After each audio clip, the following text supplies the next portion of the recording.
Welcome to English Craft. আসসালামু আলাইকুম, hello and welcome back to my new lesson. English ক্রাফটের পক্ষ থেকে তোমাদের সবাইকে স্বাগতম। আজকে আমরা ইংরেজির একটা চমৎকার একটা স্ট্রাকচার নিয়ে কথা বলবো। আমাদের দৈনন্দিন জীবনে আমাদের এই স্ট্রাকচারটির অনেক কাজে লাগবে এবং প্রতিনিয়ত আমরা এই ধরনের শত শত বাক্য আমরা প্রতিদিন বাংলায় বলে থাকি। তো এটাকে আমরা খুব সহজেই ইংরেজিতে বলতে পারি এবং এটাকে আমরা নেগেটিভ করতে পারি এবং চাইলে এটাকে প্রশ্নবোধক আমরা করতে পারি। তো এই স্ট্রাকচারটি আশা করি তোমাদের সবার অনেক ভালো লাগবে এবং এই স্ট্রাকচারের মাধ্যমে তোমরা শত শত বাক্য তৈরির কৌশল, কিভাবে নেগেটিভ করতে হয় এবং কিভাবে এটাকে প্রশ্নবোধক করতে হয় খুব সহজেই তোমরা শিখতে পারবে। যেমন সাবজেক্ট প্লাস হ্যাভ টু অথবা হ্যাজ টু প্লাস ভার্বের বেস ফর্ম মানে হলো ভার্বের তিনটা ফর্ম থাকে, প্রেজেন্ট, ফার্স্ট পার্টিসিপল। এখানে হ্যাভ টু এবং হ্যাজ টুর পরে সবসময় ভার্বের V1 বা বেস ফর্ম 1 বসবে, মানে বেস ফর্ম বসবে আর কি। তো হ্যাভ টু এবং হ্যাজ টু যদি মানে বাক্যে বসে তাহলে এটার অর্থটা কেমন দাঁড়াতে পারে, যেমন করতে হয় বা বাধ্য হয়ে কোনো কাজ আমাদের যখন করতে হয়, মানে খুব জোরালো ভাবে যখন আমরা কোনো একটা কাজ আমাদের করা লাগে এবং যখন আমরা বাধ্য হয়ে কোনো একটা কাজ করি, তো এই ক্ষেত্রে আমাদের হ্যাভ টু এবং হ্যাজ টু ব্যবহার করতে হয়। দুইটা মানে হ্যাভ টু এবং হ্যাজ টু দুইটার অর্থ একই, কিন্তু এই সাবজেক্টের উপর ডিপেন্ড করে অনেক সময় হ্যাভ টু বসে, কখনো কখনো হ্যাজ টু বসে। যেমন I have to, he has to, they have to. I যেহেতু ফার্স্ট পারসন, এটার সাথে হ্যাভ টু বসবে, আর হি অথবা শি অথবা ইট এগুলো হলো থার্ড পারসন, তো এগুলোর সাথে সবসময় হ্যাজ টু বসবে, আর দের সাথে হ্যাভ টু বসে। তো আমরা যদি এটাকে আমরা বাক্যে পরিণত করি, যেমন আই হ্যাভ টু গো, আমাকে যেতে হয়। আই হ্যাভ টু কাম, আমাকে আসতে হয়। They have to study hard, তাদেরকে কঠোর পড়াশোনা করতে হয়। আই হ্যাভ টু ওয়ার্ক, আমাকে কাজ করতে হয়, মানে জোরালোভাবে কোনো কিছু করতে হয়। I have to read regularly, আমাকে নিয়মিত পড়তে হয়। তারপর আমি যদি বলি হি হ্যাজ টু রাইট, তাকে লিখতে হয়। He has to cook the food, তাকে খাবারটি রান্না করতে হয়। He has to clean the room, তাকে রুম পরিষ্কার করতে হয়।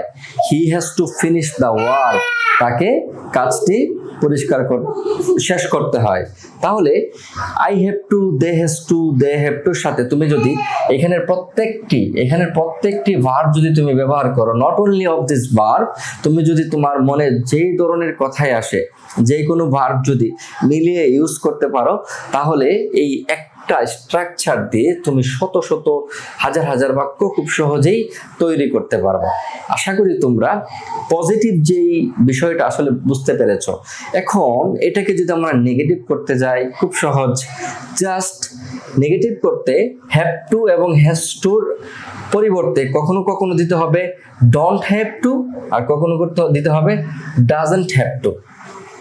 Don't have to, doesn't have to. তো আমরা কোথায় ডোন্ট হ্যাভ টু দেব এবং কোথায় ডাজন্ট হ্যাভ টু দেব? যেমন আমরা যদি এখানে একটা লিখি আই হ্যাভ টু গো, আমাকে যেতে হবে, তাহলে এখানে লিখতে হবে don't I have to go, আমাকে কি যেতে হবে? এখানে হি হ্যাজ টু রাইট, ধরো হি has two write the poem, তাকে কবিতাটি লিখতে হয়। তাহলে এখানে যেহেতু হ্যাজ আছে, তো এই জায়গায় যেহেতু এটা থার্ড পারসন, এই জন্য আমরা নিয়ে আসবো ডাজন্ট। তাহলে আমরা যদি লিখি হি has two write the poem, তাকে কবিতাটি লিখতে হয়, তাহলে তুমি এখানে এই নেগেটিভ করতে এটাকে লিখতে পারো he doesn't have to write the poem. Just যেহেতু এখানে থার্ড পারসন হ্যাজ টু আছে, এই জন্য তুমি এই জায়গায় ডাজন্ট হ্যাভ টু ব্যবহার করবা। আর নর্মালি যে এখানে হ্যাভ থাকবে, তাহলে ডোন্ট হ্যাভ দিয়ে জাস্ট তুমি হ্যাভ টুর পরিবর্তে ডোন্ট আগে দিয়ে দিলে নেগেটিভ হয়ে যাবে, আর যেখানে হ্যাজ আছে এইখানে ডাজন্ট দিয়ে দিলে এটা নেগেটিভ হয়ে যাবে। তাহলে তুমি দুইটা জিনিস শিখলাম। একটা হলো এটাকে পজিটিভ সেন্টেন্সকে কিভাবে শত শত বাক্য তৈরি করবা, এবং এই শত শত বাক্যকে কিভাবে আমরা নেগেটিভ করব।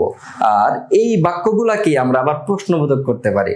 যতগুলো বাক্য আমরা পজিটিভ করতে পেরেছি, যতগুলো বাক্য আমরা নেগেটিভ করতে পেরেছি, ঠিক ততগুলো বাক্যকে আমরা খুব সহজেই প্রশ্নবোধক করতে পারবো। যেমন তুমি যদি এখানে প্রথম সেন্টেন্সটা দেখো, আই হ্যাভ টু গো, আমাকে যেতে হয়, তাহলে এখানে যেহেতু এই যে তোমার যদি থার্ড পারসন হয়, যেখানে এস আছে, তোমাকে এখানে ডাজ নিয়ে আসতে হবে। সহজ ভাষায় যেখানে এস আছে সেখানে তোমাকে ডাজ নিয়ে আসতে হবে। নর্মালি যেখানে হ্যাভ হবে সেখানে ডু নিয়ে আসতে হবে। তাহলে আই হ্যাভ টু গো, আমাকে যেতে হয়, এটা যদি আমরা প্রশ্নবোধক করি, তাহলে এটা প্রশ্নবোধক চিহ্ন দিতে অবশ্যই বলবা না। তাহলে আমরা এটা শিখলাম কিভাবে প্রশ্নবোধক করতে হয়। এখানে আরেকটা সেন্টেন্স আমরা হ্যাজ দিয়ে দেখি, হি হ্যাজ টু কুক ফুড, তাকে খাবার রান্না করতে হয়। এখানে হি হ্যাজ টু কুক ফুড, তাকে খাবার রান্না করতে হয়। তো এখানে যদি আমরা এটাকে আবার প্রশ্নবোধক করতে যাই, তাহলে আমরা জাস্ট এখানে দিয়ে দিব।